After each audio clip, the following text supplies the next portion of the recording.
Bonjour, bienvenue sur ma chaîne. Aujourd'hui, je vais faire un ketchup express. Donc, un ketchup qu'on va être capable de réaliser en moins de 10 minutes. Parce que sur le marché, on n'a pas beaucoup d'options au niveau des ketchup. Donc, dans la plupart des épiceries, on va retrouver le ketchup Heinz. Puis malheureusement, il est sucré au sucralose. Et puis le sucralose est un édulcorant chimique qu'on essaie d'éviter autant que possible. Parce que malheureusement, il affecte la microbiote, donc la flore intestinale. Et puis c'est vraiment important de prendre soin de notre flore intestinale si on veut rester en santé dans notre corps et dans notre tête. Donc ici, on a un excellent livre sur le sujet qui explique vraiment l'importance de l'intestin pour la santé du corps et la santé du cerveau aussi. C'est le même qui avait écrit le livre Les glucides qui menacent notre cerveau. Donc celui-là aussi est excellent à lire. Ou sinon, on va trouver le ketchup French. Donc souvent celui-là, on doit l'acheter sur Amazon.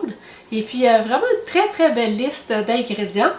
Donc c'est de la pâte de tomate, ensuite du vinaigre, de l'eau, du sel, extrait de stevia, poudre d'oignon et épices. Donc ça ressemble vraiment aux ingrédients que je vais utiliser aujourd'hui pour faire le ketchup.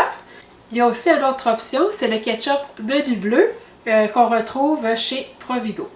Mais c'est bien pratique de pouvoir le faire maison parce que des fois, on peut se rendre compte à la dernière minute qu'on n'a plus de ketchup.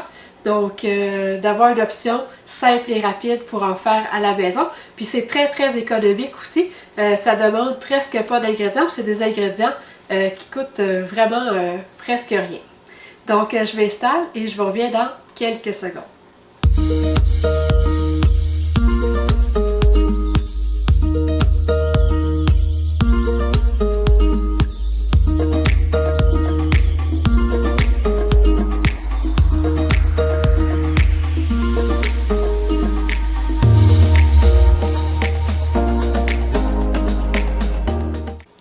Donc, dans mon bol, j'ai mis une canne de pâte de tomate. C'est une petite canne de pâte de tomate de 156 ml ou de 6 onces. Ensuite, j'ai ajouté un quart de tasse de vinaigre de cidre de pomme, un quart de tasse d'eau, un quart de tasse de soivre cassonade, ou vous pouvez utiliser l'érythritol de votre choix. Ou vous pourriez aussi utiliser même du xylitol. Ensuite, je vais mettre une cuillère à thé de sel, 3/4 de cuillère à thé de poudre d'oignon, une demi-cuillère à thé de poudre d'ail, 1/4 de cuillère à thé de paprika fumé. Ou si vous n'avez pas de paprika fumé, vous pouvez mettre du paprika ordinaire. 1/8 de cuillère à thé de clous de girofle moulu. Et puis 1/8 de cuillère à thé de moutarde en poudre. Et puis c'est tout. Donc voyez-vous, c'est vraiment très économique. Dans le fond, ce qui coûte le plus cher, c'est la pâte de tomate.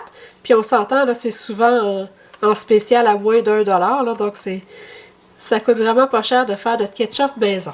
Donc on va brasser.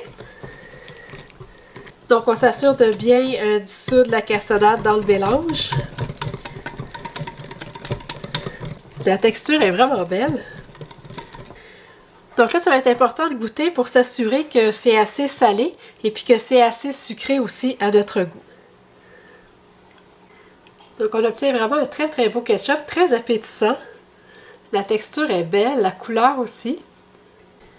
Donc voyez-vous, ça c'est le ketchup French. Et puis ça ici, c'est le ketchup que je viens de faire. Donc c'est quand même semblable. C'est sûr que lui est plus foncé parce que là j'ai utilisé de la cassonade. Ben, si vous utilisez de l'érythritol granulé normal, vous allez avoir un résultat pas mal similaire là, au ketchup standard. Donc, je vais goûter. Je vais commencer par goûter le ketchup French parce que je veux comparer le goût. Donc, j'ai des petites patates de céleri rave. Et puis là, je vais goûter au ketchup que je viens de faire.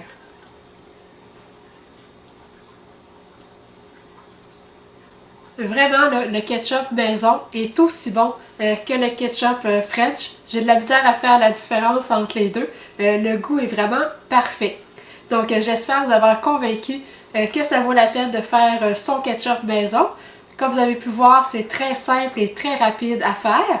Et puis, ça se conserve environ 3 semaines au réfrigérateur ou sinon, vous pouvez le faire congeler dans des petits pots maçons.